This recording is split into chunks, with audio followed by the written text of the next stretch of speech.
दर्शकों, आपका आज के सबद स्कूल के पाठ के अध्ययन में मैं स्वागत करना चाहती हूँ। आपका अभिनंदन करती हूँ कि आप हमारे साथ हो सकते हैं आज सबद स्कूल के पाठ के अध्ययन में।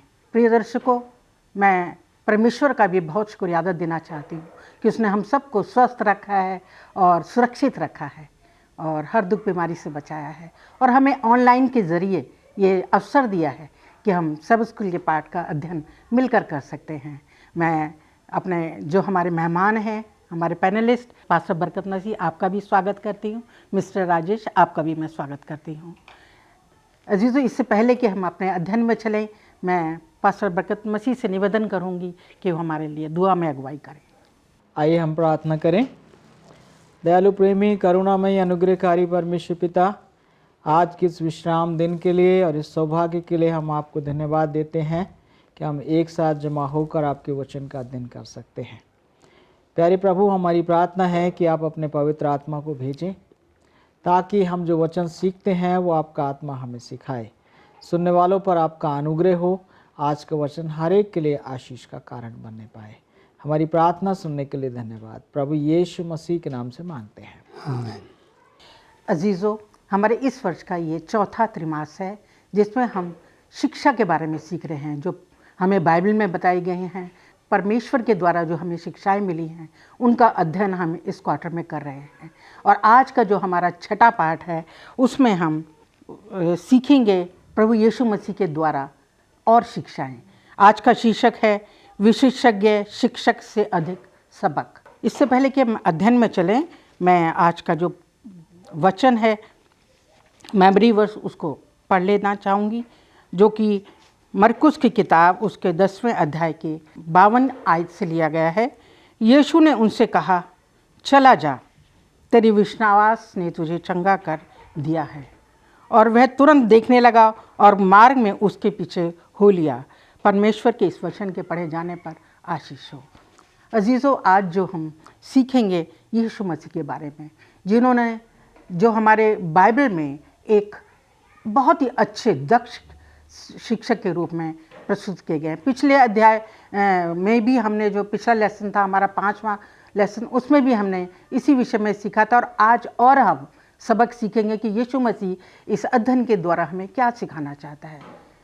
अजीज़ों, आपने उत्पत्ति की पुस्तक में आदम और हवा के विषय में कहानी को जाना है। हम सब जानते हैं कि आदम की वाटिका में उनके द्वारा पाप हुआ, उन्होंने परमेश्वर की आज्ञा को तोड़ा और फिर वो जो है उनको आत्मग्लानि हुई, उनको एहसास हुआ कि उनसे एक पाप हुआ है, उन्होंने परमेश्वर की आज्ञा का उल्लंघन किया है और वो जो है इस कारण से छुप गए और परमेश्वर जो है उनको ढूंढने आया।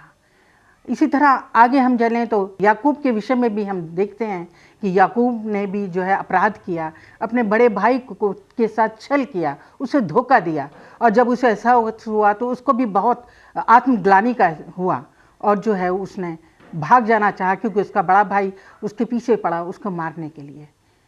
और ऐसे ही हम दाऊद के बारे में भी पवित्र शास्त्र में सीखते हैं कि उससे भी पाप हुआ।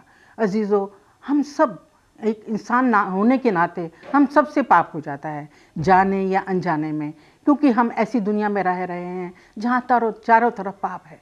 परंतु जो है हमें जो है छिपना नहीं है, भागना नहीं है। हमें ज़रूर आत्मग्लानि होती है, हमें दुख होता है, हम क्या करें, हमसे पाप हो गया है, परंतु परमेश्वर हमें ढूंढता है। प्रभु यीशु जो है हमें ढूंढता है कि तुम कहाँ हो, और वो चाहता है कि हम भागे नहीं, छिपे नहीं, बल्कि उसके पास आए।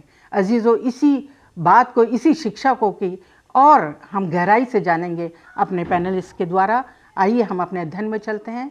रविवार के अध्ययन में चलेंगे जिसमें इस तरह से इसका शीर्षक है परमेश्वर से छिपना।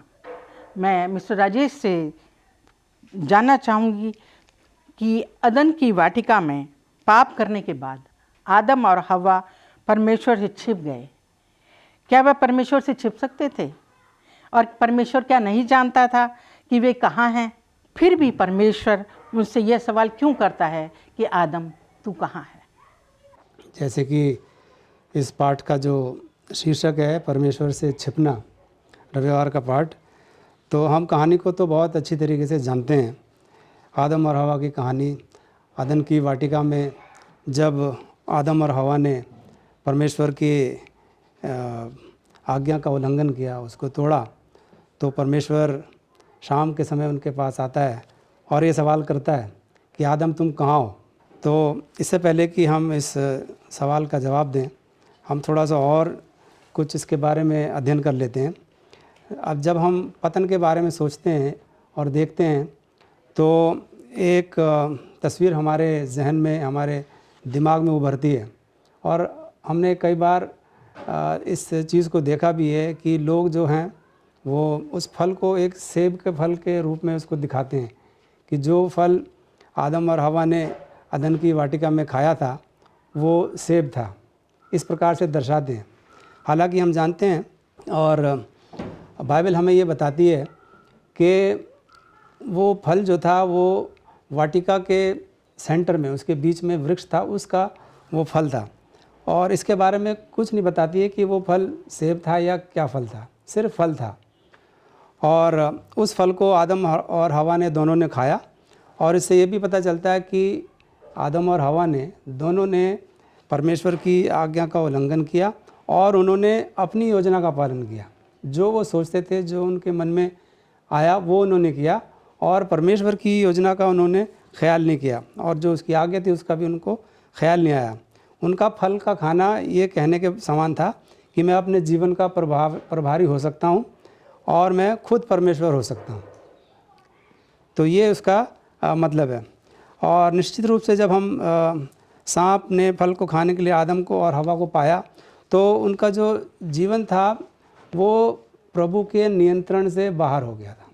जब उन्होंने सांप की बात मान ली, शैतान की बात मान ली, तो उनका जो जीवन था वो प्रभु के नियंत्रण से बाहर हो गया। इसलिए वे वाटिका में वृक्षों के पीछे छिप गए। जब परमेश्वर ने उन्हें पुकारा कि हे आदम तू कहाँ है, तब वो पेड़ों के पीछे छुप गए थे जाके। क्या आपको नहीं लगता कि ये कुछ अजीब है? जैसा कि आपने प्रश्न भी किया, परमेश्वर आदम से पूछता है कि तू कहाँ है। परमेश्वर जो था वो सब जानता था, बेशक वो सब कुछ जानता था, उसे पता था कि आदम और हवा कहाँ पर हैं। तो फिर भी परमेश्वर ने ये सवाल उनसे क्यों किया? हो सकता है कि प्रभु ने आदम से और हवा से ये समझने में मदद करने के लिए उनसे पूछा कि वो कहाँ छुपे हैं। इसलिए परमेश्वर उन्हें उनके बुरे कामों को देखने में मदद करने के लिए ये सवाल उनसे करता है। यदि हम रोमियो की किताब उसका 5वां अध्याय और 11 से 19 तक पढ़ें, तो यहाँ पर पौलुस हमें बताता है, वो कहता है कि अदन में आदम के पाप के कारण क्रूस पर यीशु की मृत्यु होती है। आदम ने जो किया था उसे मिटाने के लिए यीशु कैसे आया? इन दोनों के बीच में हमें क्या संबंध सीखना चाहिए या बताना चाहिए? पापियों को बचाने के लिए परमेश्वर की योजना जो थी वो आदम और हवा के पाप का जवाब थी। ये जो पाप उन्होंने किया, इसका जवाब यही था कि परमेश्वर एक योजना बनाए और उसके तहत यीशु मसीह इस पृथ्वी पर संसार में आए, और वे शर्म और अपराध बोध में परमेश्वर से छुपते हैं। जैसा कि हम जानते हैं कि पाप के बाद वो छुप गए थे, तो उन्हें एक तो डर लग रहा था और वो उनके मन में अपराध बोध था। उन्हें ये पता था कि उन्होंने अपराध किया है, उन्होंने गलती की है। तो इसी प्रकार से हम लोग भी जानते हैं कि हमने भी अपराध किया, हम भी ऐसा करते हैं, और परमेश्वर जो है, यीशु जो है, हमें बचाने के लिए इस दुनिया में आता है और हमसे कहता है कि तुम कहाँ हो। परमेश्वर आज भी मनुष्य जाति से ये प्रश्न पूछ रहा है कि हे मनुष्य तू कहाँ है। अर्थात इसका मतलब ये है कि हम सबके जीवन में प्रभु कहाँ है। हमें इस अदन की वाटिका में जो घटना घटी उससे हमें अपने आप को पूछना है कि प्रभु हमारे जीवन में कहाँ है। और यीशु ने हमें पाप से बचाने के लिए और उस अपराध बोध से बचाने के लिए या हमें मुक्त कराने के लिए क्या किया है। और जो हमारी ईसाई धर्म की जो शिक्षा है वो हमें बताती है कि एक पापी के रूप में हम सब परमेश्वर से छुपते हैं, परंतु परमेश्वर ही हमें बचा सकता है। धन्यवाद देते हैं राजेश जी, आपने बड़े अच्छे से हमको सिखाया, हमारे दर्शकों को भी सिखाया। हम सोमवार के अध्ययन में चलते हैं जिसका शीर्षक इस तरह से है, भाग जाना। पास्टर बरकत मसीह, मैं आपसे जानना चाहूँगी कि बाइबल में याकूब की कहानी का वर्णन है, उसके विषय में मैं आपसे जानना चाहती हूँ कि एक पापी के लिए आशा का क्या संदेश है, हमारे दर्शकों को बताएं। आपके सवाल के लिए धन्यवाद। याकूब, जब हम दुआ करते हैं तो परमेश्वर से कहते हैं, हे अब्राहम, इसहाक और याकूब के खुदा। तो याकूब जो है एक बहुत ही विशेष नाम है। अब हम अपनी ज़िंदगी को और याकूब की ज़िंदगी को हम कंपेयर करें। जब हमारे जीवन में पाप आ जाता है, हम गिर जाते हैं, हमारा हृदय ग्लानि से भर जाता है और फिर हम कई बार शैतान की ओर से आवाज़ सुनते हैं, हमारे लिए कोई आशा नहीं है। याकूब के साथ क्या होता है? याकूब जो है वो अपने भाई का हक छीनने के लिए अपनी माँ के साथ मिलकर अपने पिता को धोखा देता है। और फिर उसके बाद क्या होता है, जब उसे ये पता चलता है मेरा भाई मुझे मार डालेगा, तो अपने पाप से और अपने परमेश्वर से वो भाग रहा था। और जब वो परमेश्वर से भाग रहा था और एक रात को जब वो कहीं सोता है, एक पत्थर सिरयाने रखकर परमेश्वर उसके ऊपर प्रकट होता है और परमेश्वर उससे वाचा मानता है। देखिए यहाँ पर मैं पढ़ना चाहता हूँ उत्पत्ति 28 अध्याय का 15 पद। और सुन, मैं तेरे संग रहूँगा और जहाँ कहीं तू जाए वहाँ तेरी रक्षा करूँगा और तुझे इस देश में लौटा ले आऊँगा और मैं अपने कहे हुए को जब तक पूरा ना कर लूँ तब तक तुझे ना छोड़ूंगा। हम यहाँ पर देखते हैं याकूब परमेश्वर से भाग रहा है और परमेश्वर याकूब के पीछे पीछे भाग रहा है। इससे पता चलता है कि जब हम पाप करते हैं परमेश्वर तुरंत हमको माफ़ कर देता है और हमें मौका देता है कि हम रियलाइज़ करें, और जैसे ही हम सॉरी कहते हैं परमेश्वर हमको माफ़ करता है और अपनी वाचा को, अपनी कवेनेंट को वो रिन्यू करता है।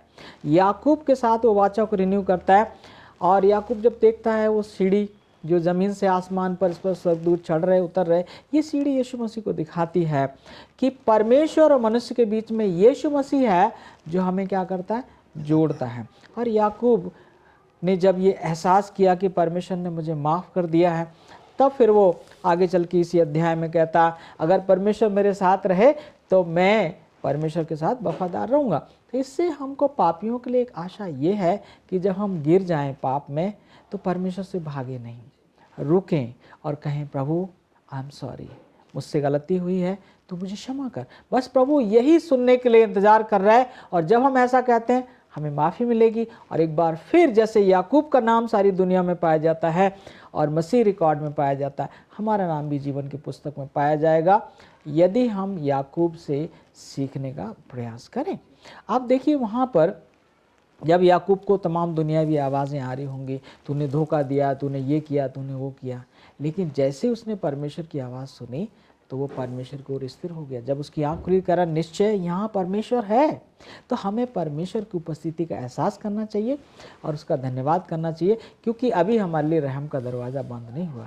जब तक हम माफ़ी मांग सकते हैं तब तक हमारे लिए रहम का दरवाज़ा बंद नहीं हुआ। तो ये मेरा उत्तर है कि हर एक पापी के लिए आशा है। हम पाप करने के कारण नरक में नहीं जाएंगे, क्षमा ना मांगने के कारण नरक में जाएंगे। अगर हम क्षमा स्वीकार ना करें, पापों से जो हमको क्षमा प्रभु देना चाहता है उसको स्वीकार ना करें, तो हम नरक में जा सकते हैं। ये हम सब पापियों के लिए एक आशा है। शुक्रगुजार हूँ पास्टर बरकत मसीह अच्छे विचारों के लिए। वाकई में हमारी चाहे कैसी भी दशा हो, परमेश्वर हमें नहीं छोड़ता। मिस्टर राजेश के पास चलते हैं। हमारा जो मंगलवार का शीर्षक है वो है यीशु एक शिक्षक। मिस्टर राजेश, मैं आपसे जानना चाहूँगी कि आप हमारे दर्शकों को बताएं और सिखाएं, एक शिक्षक के रूप में यीशु ने किस प्रकार से कार्य किया और उनके सिखाने का तरीका क्या था? क्या हम उसके तरीके से कुछ सबक सीख सकते हैं? जी बिल्कुल। यीशु एक शिक्षक, जैसा कि हमारा शीर्षक है इस पाठ का, और यीशु मसीह एक बहुत ही महान शिक्षक थे, जैसा कि हम सब लोग समझते हैं, जानते हैं। और यदि हम नए नियम में पढ़ें यूहन्ना उसका पहला अध्याय और उसका पहला ही पद, यहाँ पर इस प्रकार लिखा है, आदि में वचन था और वचन परमेश्वर के साथ था और वचन परमेश्वर था और वचन देहधारी हुआ और अनुग्रह और सच्चाई से परिपूर्ण होकर हमारे बीच में डेरा किया और हमने उसकी ऐसी महिमा देखी जैसे पिता के इकलौते की महिमा। तो इस पद में हमें ये बताया गया है कि यीशु कौन है और वो यहाँ क्या कर रहा है। एक शिक्षक के सबसे अच्छे उदाहरण के रूप में यीशु मसीह के बारे में हम क्या जानते हैं और हमें क्या बताना चाहिए और क्या सीखना चाहिए। यदि हम वापस जाएं अदन की वाटिका में।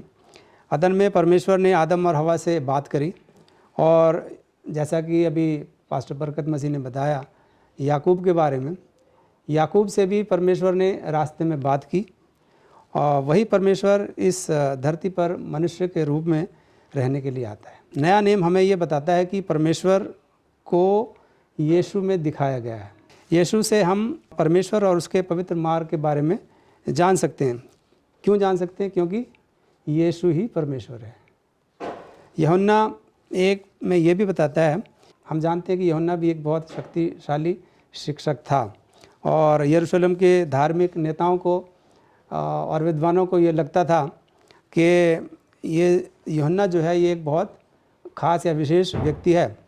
परंतु यूहन्ना जो था वो जानता था कि वो किसी और बड़े और अद्भुत और महान व्यक्ति के लिए रास्ता तैयार कर रहा है। कोई बहुत ही ख़ास आने वाला है, और जब वो आएगा तो यूहन्ना कहता है कि मेरे बाद आने वाला है जिसकी जूती का बंद भी मैं खोलने लायक नहीं हूँ। आगे हम देखते हैं यूहन्ना ने ये घोषणा करी कि यीशु जो है वो परमेश्वर का मेमना है। और यूहन्ना अगर 2 अध्याय हम पढ़ें तो वहाँ पर 2 अनुयायियों का वहाँ पे बयान किया गया है। 2 अनुयायी जो थे यूहन्ना के, वो बपतिस्मा लेते हैं, और जब यीशु उनसे पूछता है कि वे क्या चाहते हैं तो वो कहते हैं हे रब्बी, अर्थात गुरु, अर्थात मास्टर हम कह सकते हैं। तो हे रब्बी तू कहाँ रहता है? यूहन्ना 1:38 में लिखा है कि वो कहते हैं कि हे रब्बी अर्थात गुरु आप कहाँ रहते हैं। यीशु एक रब्बी यानी एक शिक्षक है, परंतु यीशु किसी अन्य शिक्षक के समान नहीं है। जिस प्रकार से हम सांसारिक शिक्षक होते हैं उस प्रकार से यीशु मसीह वो शिक्षक नहीं है, वह परमेश्वर है। दूसरे शब्दों में हम कह सकते हैं कि परमेश्वर इंसान के रूप में इंसानों के लिए आया और एक शिक्षक के रूप में उसने काम किया। और एलन जी वाइट जो है वो भी हमें बहुत अच्छे तरीके से, सरल तरीके से बताती हैं। वो कहती हैं कि सबसे अच्छा शिक्षक जो कभी इस पृथ्वी पर रहता था, बेशक वह स्वयं परमेश्वर था। यीशु मसीह के बारे वो कहती हैं कि वो बेशक वह शिक्षक स्वयं परमेश्वर था। तो हम यहाँ कह सकते हैं कि प्रभु यीशु मसीह ही परमेश्वर है, और वो इस पृथ्वी पर इसलिए आया कि वो जो पापी लोग हैं उनका उद्धार। धन्यवाद देती हूँ मिस्टर राइसचंद, जो आपने हमें विचार साझा किए। बुधवार के अध्ययन में चलते हैं, और जिसका शीर्षक इस तरह से है, एक स्त्री जो चुप नहीं रहेगी। मैं पास्टर बरकत मसीह से जानना चाहूँगी कि वो हमें अपने विचारों को साझा करें। जब प्रार्थना का उत्तर देर से मिले तो क्या करें? जी, धन्यवाद आपके इस सवाल के लिए। ये जो कहानी जिस स्त्री का जिक्र है, ये एक कनानी स्त्री थी, कनान की रहने वाली थी, और ये यूनानी स्त्री थी। अब देखिए, यूनानी और यहूदियों में कोई मेल नहीं था, दोनों बड़ा विरोधाभास था। और जब यीशु मसीह एक घर में होता है, मरकुस कहता है यीशु मसीह चुपचाप रहना चाहता है, छुपना चाहता है, ये स्त्री यीशु मसीह के पीछे आती है और गिड़गिड़ाती है कि मेरी बेटी में दुष्ट आत्मा है, प्रभु निकाल दे। कुछ देर तक प्रभु कोई प्रतिक्रिया व्यक्त नहीं करता है, तो चेले कहने लगते हैं प्रभु इसको विदा करिए, हमारे पीछे पीछे आ रही। और वहाँ पर प्रभु कहता है कि मैं इस्राएल की खोई हुई भेड़ों के अलावा किसी और के लिए नहीं आया हूँ। और ये सुनने के बाद भी वो स्त्री वापस नहीं जाती है, वो अपने प्रार्थना, अपने निवेदन को लगातार करती रहती है। प्रभु यीशु मसीह और आगे बढ़ते हैं, और आगे जब बढ़ते हैं तो वो स्त्री आकर प्रभु के कदमों में गिर जाती है और कहती है प्रभु मेरी बेटी में दुष्ट आत्मा है, और तू उसे क्या कर दे, निकाल दे। और वहाँ प्रभु एक और दूसरा झटका उसको देते हैं कि कुत्तों को, जो बेटों की रोटियां हैं, वो कुत्तों को देना ठीक नहीं है। और वो स्त्री वहाँ पर ये कहती है कि हाँ प्रभु, मैं कुत्ता सही, लेकिन कुत्ते भी तो स्वामी की मेज से जो टुकड़े गिरते हैं वो चूर चार खा लेते हैं। और वहाँ पर प्रभु कहता है स्त्री तेरा विश्वास बड़ा है, और जैसा तू चाहती है वैसा तेरे लिए हो जाता है। यहाँ पर ये प्रार्थना है, इसकी प्रार्थना में देरी हो रही है, और ये प्रार्थना में लगातार लगी रही। मैं आपको बताना चाहता हूँ कि हमारा परमेश्वर हर एक प्रार्थना का उत्तर देता है। कई बार हमारा परमेश्वर प्रार्थना का उत्तर हाँ में देता है, कई बार वो ना में देता है, कई बार वो इंतज़ार करने के लिए कहता है। जब परमेश्वर को उत्तर ना होता है तो वो बेहतर देता है, और जब परमेश्वर प्रतीक्षा करवाता है तो सर्वोत्तम देता है। यहाँ पर इस स्त्री को थोड़ा सा प्रतीक्षा करना पड़ी, और उसके बाद आप जानते हैं इसकी कहानी वचन में पाई जाती है। 2000 साल से सारे दुनिया में प्रचार हो रही है, और जहाँ जहाँ ये वचन जाएगा इस स्त्री की कहानी हम पापियों के लिए एक प्रेरणा का सबक है कि अगर हमारी प्रार्थना का उत्तर देर से मिल रहा है तो ये हमारे विश्वास की परीक्षा है। हम तब तक प्रार्थना करते रहें जब तक उत्तर मिल ना जाए। इसमें दूसरी चीज़ और है, चेले जो हैं वो भी बेनकाब होते हैं। चेलों का फ़र्ज़ ये था, वो जानते थे हमारा प्रभु सबके लिए आया है, तो चेलों का फ़र्ज़ ये था कि वो उस स्त्री के लिए इंटरसीड करते, निवेदन करते कि प्रभु आप इसकी प्रार्थना का उत्तर दीजिए और इसको विदा करिए। लेकिन उन्होंने उसके लिए इंटरसीड नहीं किया। तो अगर हम विश्वासी हैं तो हमारा फ़र्ज़ है हम दूसरों के लिए विनती करें, और यदि हम पापी हैं और प्रार्थना कर रहे हैं तो याद रखें प्रभु हमारी हर प्रार्थना का उत्तर देता है। कई बार देर लग सकती है, और जब देर लग रही है तो इसका मतलब हमें कुछ उत्तम मिलने वाला है। इसको केवल चंगाई नहीं मिली बल्कि इसकी तारीफ भी हुई कि तेरा विश्वास बड़ा है, तो ये उसको एक बड़ा आनंद प्राप्त हुआ। तो जब हम प्रार्थना करें तो लगे रहें, हमारी प्रार्थना का उत्तर हमेशा मिलता है और हमेशा मिलेगा, क्योंकि हमारे प्रभु की निगाहें हमारी ओर लगी रहती हैं, उसके कान हमारी दुहाई की ओर लगे रहते हैं। और वचन कहता है कि परमेश्वर ने जगत से ऐसा प्रेम किया है कि उसने अपना इकलौता पुत्र दे दिया। जिसने इकलौता पुत्र दे दिया है तो क्या बाकी सब कुछ हमें ना देगा? वो बिल्कुल देगा। तो प्रार्थना में लगे रहें, उत्तर ज़रूर मिलेगा। ये आशा का संदेश है। धन्यवाद देती हूँ पास्टर बरकत मसीह। और बिल्कुल सही है कि विश्वास के साथ बेशक देर हो सकती है, अगर हम विश्वास के साथ प्रार्थना करें तो प्रभु यीशु ज़रूर हमारी दुआओं का जवाब देता है। आइए हम गुरुवार के अध्ययन में चलते हैं, जिसका शीर्षक इस तरह से है, एक छात्र जो समझता है। मैं मिस्टर राजेश से चाहूँगी कि वो बताएं हमें परमेश्वर के सामने अपने दिल को क्यों खोलना चाहिए। एक छात्र जो समझता है, ये मरकुस की किताब और उसका 10वां अध्याय और 46 से 52 तक जब हम पढ़ते हैं तो हम इस प्रश्न का उत्तर वहाँ पर पा सकते हैं। एक छात्र जो समझता है, हम सब परमेश्वर के छात्र हैं, तो हम परमेश्वर को किस प्रकार से समझ सकते हैं? यदि हम अपने आप को परमेश्वर के समक्ष खोलेंगे, अपने दिल की बात कहेंगे, और तब हम परमेश्वर को और अच्छे से जान सकते हैं। तो हम इसके लिए आज के पाठ में देखते हैं कि जब यीशु मसीह और उनके अनुयायी जो थे वो यरूशलेम की तरफ जा रहे थे, और उस समय जो हेरोद और यहूदी धर्मगुरु वो बहुत चिंतित थे, यीशु के बारे में बहुत चिंतित थे, और वो उनको डर भी लग रहा था। वो सोच रहे थे कि ये भी उनके लिए यूहन्ना जैसा एक ख़तरा हो सकता है। और जो यीशु के साथ साथ जो चल रहे थे, जो अनुयायी थे, उनके चेले भी उनके साथ थे, और बहुत सारे लोग उनके साथ चल रहे थे, और उसमें बहुत सारे गरीब लोग शामिल थे। और जो ये लोग थे वो बहुत गहराई से चीज़ों को बेहतरी के लिए बदलना चाहते थे। यीशु धरती पर रहने वाले लोगों के लिए उम्मीद से कुछ ज़्यादा चाहता है। परमेश्वर को हमसे बहुत उम्मीदें हैं, परमेश्वर हमसे बहुत कुछ बड़ा कराना चाहता है, लेकिन वह ये जानता है कि सबसे ज़्यादा ताकतवर लोग उसके काम को रोकने के लिए हर संभव प्रयास करेंगे।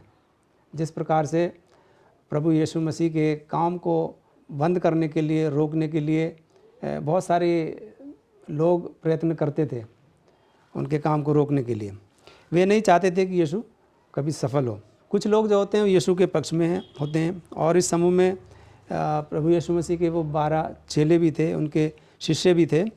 वे यीशु के विशेष छात्र थे, जो उनके चेले थे, जो शिष्य थे 12, हम उनको कह सकते हैं कि वो बहुत विशेष छात्र थे।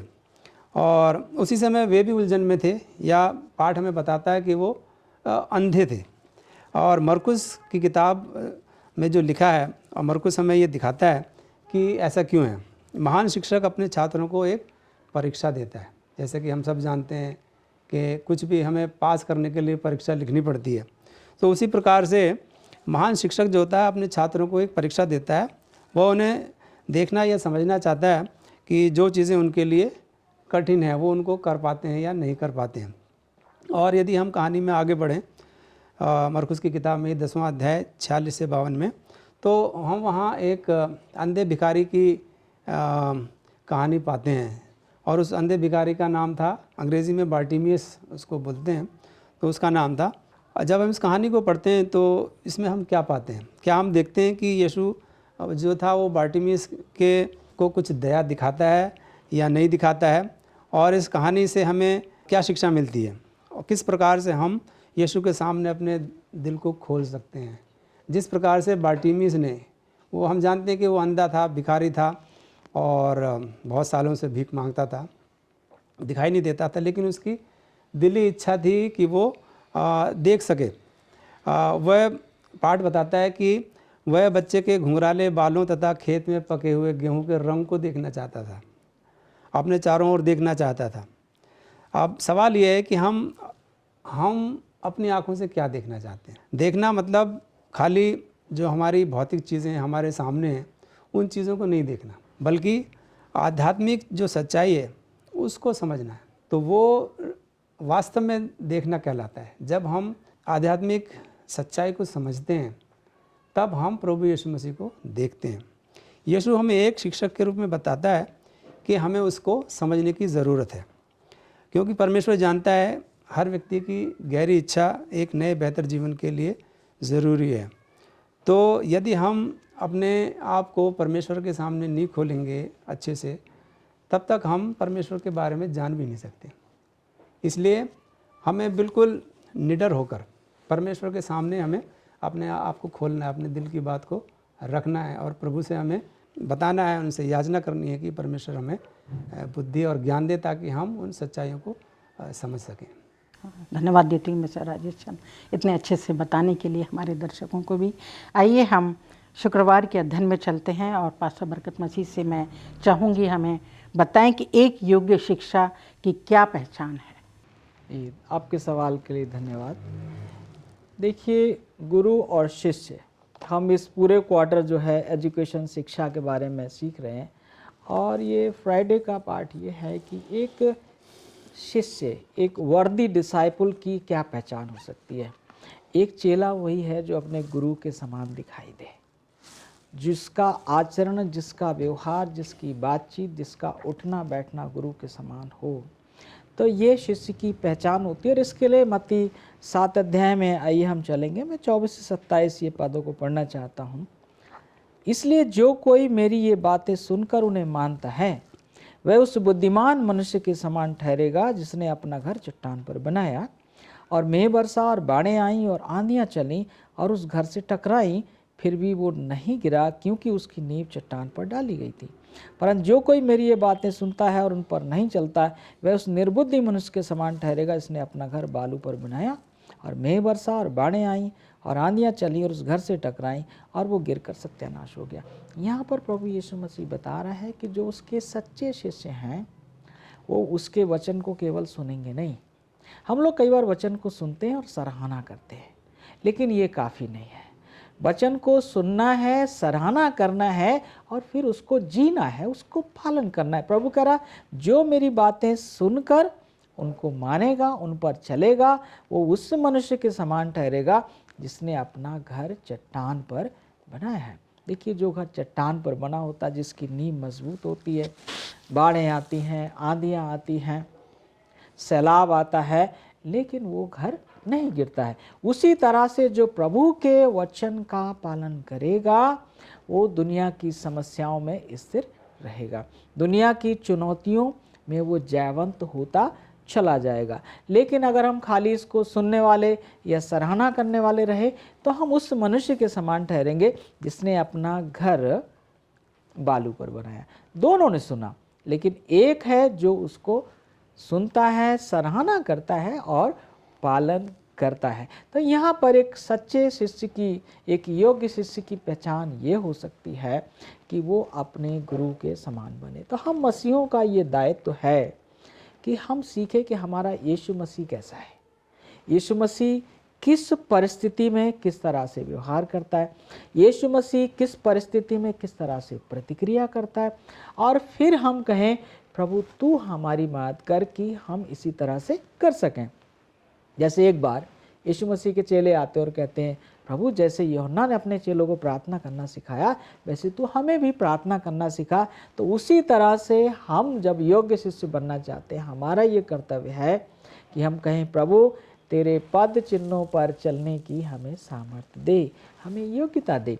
कई बार क्या होता है, जब वचन हमारे सामने आता है तो हम कहते हैं हम नहीं कर सकते, लेकिन पौलुस कहता है कि प्रभु यीशु मसीह जो मुझे सामर्थ्य देता है उसके द्वारा मैं सब कुछ कर सकता हूँ।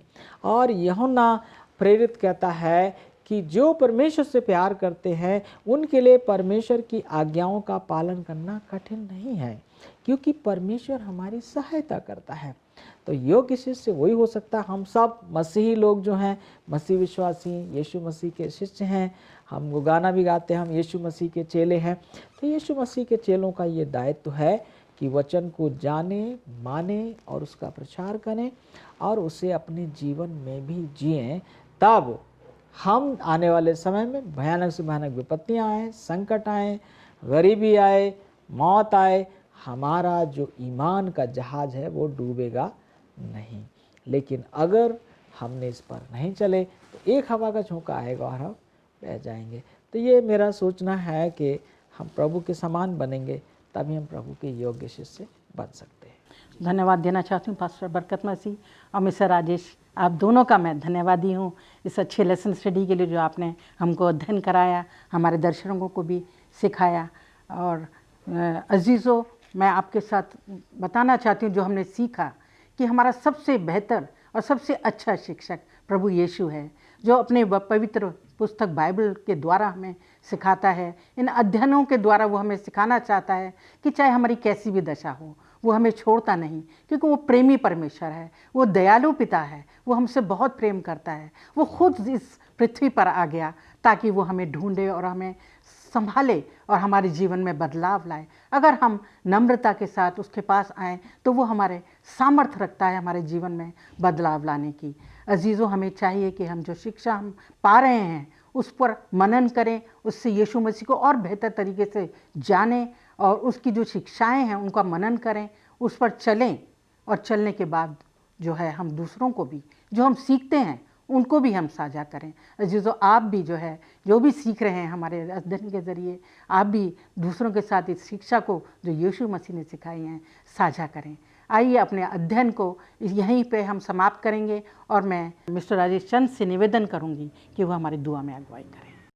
हमारे सर्वशक्तिमान परमेश्वर, हम आपका धन्यवाद करते हैं इस अच्छे समय के लिए जो आपने हमें दिया और हम यहाँ आकर आपके पाठ का अध्ययन कर पाए प्रभु। और जो कुछ भी आज हमने यहाँ पर सीखा है और जो भी हमने सुना है प्रभु, हम उसको सिर्फ सुनने वाले या उसकी सराहना करने वाले ना बने, बल्कि हम उसका अनुसरण करने वाले बने, उसके पीछे चलने वाले बने और हम अपने ज़िंदगी में प्रभु यीशु मसीह को और उसकी सच्चाई को और गहराई से हम समझ सकें। प्रभु, हम धन्यवाद करते हैं सारे दर्शकों के लिए जो आज इस पाठ का अध्ययन हमारे साथ कर रहे हैं, जो सुन रहे हैं। प्रभु, हम चाहते हैं कि आप उन सबको आशीष दें ताकि वो भी अपने जीवन में प्रगति कर सकें, अपने मसीही जीवन में प्रगति कर सकें। प्रभु, हम जानते हैं कि हमारे सामने बहुत बड़ा चैलेंज है और कभी कभी हम बहुत कठिनाई से गुजरते हैं, परंतु प्रभु हम सबको आपके सुपुर्द करते हैं। आप हमें आशीष दें और हमें सामर्थ्य और शक्ति दें ताकि हम आपके वचन को पूरी तरीके से अपनी ज़िंदगी में निभा सकें। हम सबके लिए प्रार्थना करते हैं प्रभु, सबको आप आशीष दें और इस विनती को हमने अपने उद्धारकर्ता और आपके पुत्र प्रभु यीशु मसीह के मीठे नाम में मांगा है। दया से सुन और ग्रहण करें। आमीन।